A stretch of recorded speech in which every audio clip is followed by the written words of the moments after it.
My name is Dr. Michelle Cotty, and today we're going to review care of clients who are dying or grieving.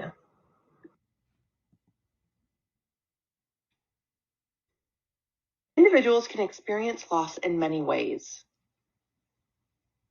We're going to identify types of loss, differentiate between various theories of grief, and list factors influencing loss, grief, and coping in this lecture. Bereavement includes both grief and mourning as a person deals with the death of someone. It can result in depression. And end-of-life care is a really important part of a nursing job. So end-of-life care can include that palliative intervention, which provides comfort, and it's our job to help make a smooth transition during this time of stress, grief, and bereavement for both our patients and their families.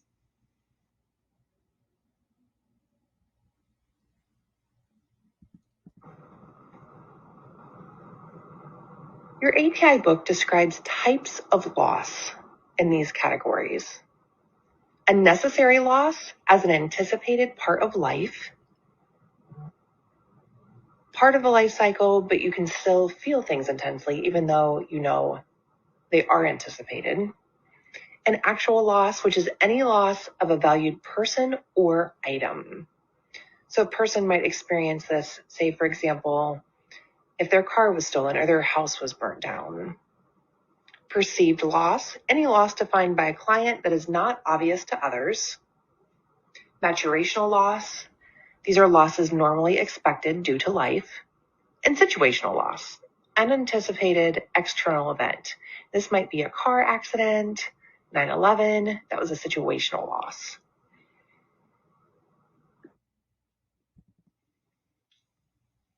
So individuals can experience grief in different ways, and we're going to look at the theories of grief. Kubler-Ross identified 5 stages of grief, and individuals don't have to go through these stages in the same order, and there's no time limit. So people can experience these in different orders, and it can take a different amount of time to go through, depending on the person. So Kubler-Ross lists denial. This is when the individual has a hard time believing that there's a terminal diagnosis or that a loved one has died. Anger, directed at themselves, others, or objects. Bargaining. You might hear somebody say, God, I will never do this again if you just cure my mom.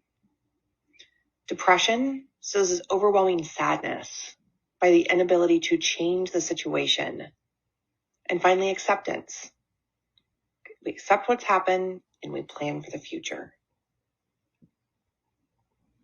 Bowlby has 4 stages of grief. Numbness or protest. So this might be denial over the reality of the loss and feelings of shock. Disequilibrium. The client can focus on the loss and has an intense desire to get back what they lost. Disorganization and despair. Hopelessness and the client's ability to carry out tasks of daily living. And reorganization. That's when the individual accepts loss. Finally, Engel has 5 stages of grief. So shock and disbelief, developing awareness. Okay, this is actually happening. Wow, this hurts. Restitution. So there may be cultural or religious rituals, such as a funeral. And then resolution of loss. The individual might be preoccupied with the loss, but over a year's time period, this should gradually decrease. And finally, recovery is when the individual moves past the preoccupation stage and forward with life.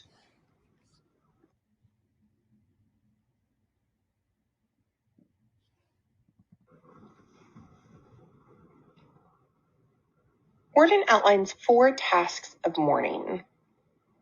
And completion of these tasks help resolve grief. So task 1, accept the reality. The loss has occurred. Task 2, process the pain. So use healthy coping mechanisms to deal with the emotional pain of the loss. Task 3, adjust to a life without the item or person that you lost. That can obviously be really challenging. Task 4, keep this lost entity as part of your life while at the same time moving forward and establishing a new relationship. So those are the 4 tasks of mourning outlined by Warden.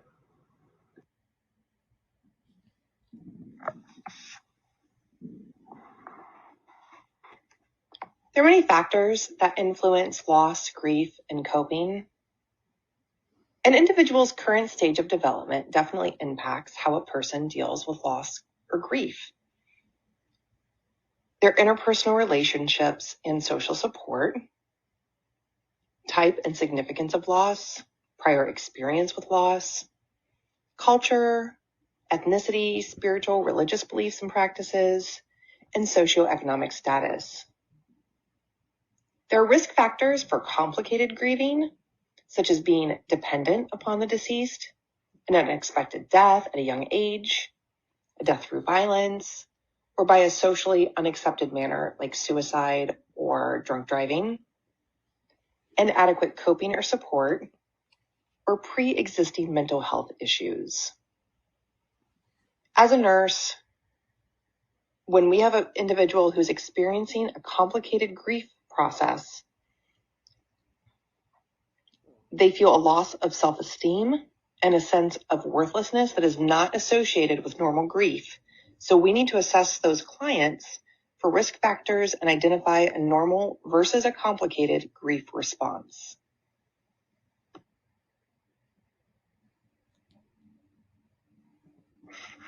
Assessment. So normal grief is uncomplicated grief. That doesn't mean that it comes without sorrow. There can still be anger, resentment, withdrawal, hopelessness, guilt. The individual experiencing the grief may still have somatic manifestations like chest pain, heart palpitations, headache, nausea, changes in sleep patterns, fatigue. But within 6 months after the loss, the anger and resentment and hopelessness starts to turn to acceptance. So that is a normal grief process. Anticipatory grief is when we start to let go of individuals prior to losing them. So the grief starts before the loss occurs. And this is something we might see if we know that somebody has a terminal illness. Anticipatory grief.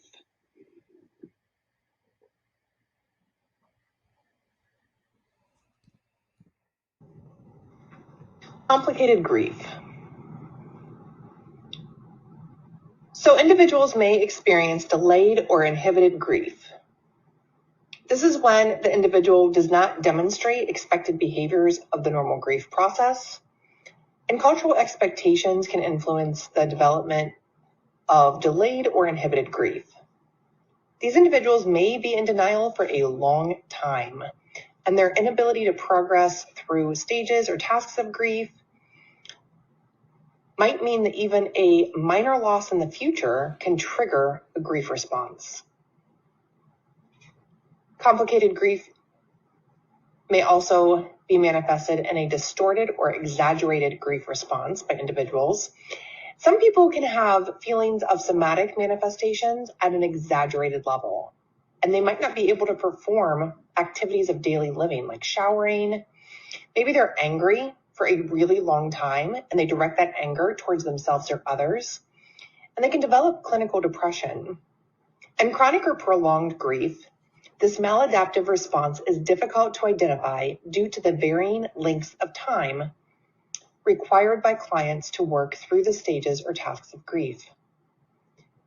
They can be in the denial stage of grief and unable to accept the reality of the loss, and again, may not be able to perform activities of daily living. Disenfranchised grief is when an individual experiences a loss that they cannot publicly share or is not socially accepted. So suicide, abortion, somebody who was killed by a drunk driver. So they're disenfranchised because they can't go through this process with others. So this is what complicated grief could look like.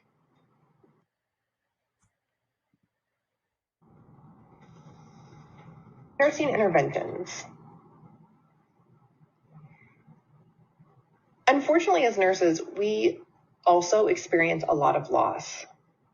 And so these interventions can be used both for patients, family and friends, and for coworkers. Allow time for the grieving process. Know what the stages are, and identify expected grieving behaviors like crying or feeling anxious. Name the emotion that is being felt. Sometimes people just want you to sit beside them quietly, and nothing at all needs to be said. We want to allow open expression of feelings and avoid cliches such as they are in a better place now. Instead, share memories about the deceased.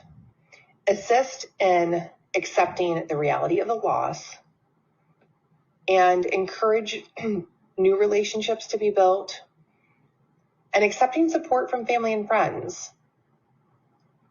Look for ineffective coping signs, refusing to leave the house, drinking too much, things of that nature. Bereavement and grief support groups can be really helpful. And spiritual advisors or even professional debriefing, such as discussing a loss with a mental health counselor, may be necessary in order to facilitate the mourning.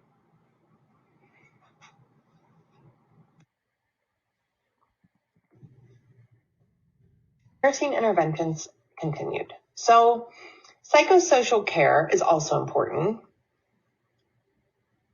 Both your patient and their family are going to have needs. So we're going to want to discuss initiating a social services consult and make sure that we maintain therapeutic communication. If religious or spiritual practices are appropriate, and that's what the client wishes for or their family, we should help facilitate that. We want to encourage both the client and the families to use coping mechanisms that have been helpful in the past. Please remember that hearing is one of the last senses that is lost. So if you have a patient in a coma, they can hear you. Use volunteers when appropriate to provide non-medical care. And facilitate the understanding of information regarding disease progression and their treatment options. We don't want individuals who are dying to feel like they are dying alone. So answer the call lights in a timely manner. Keep them informed of procedure and assessment times. Allow family members to be with them as much as possible. Help the individual be situated where they're most comfortable. Maybe they'd like to be in a room close to the nurse's station.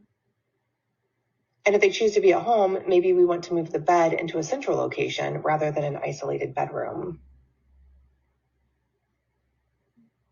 We want the family members to also feel supported and to plan visits.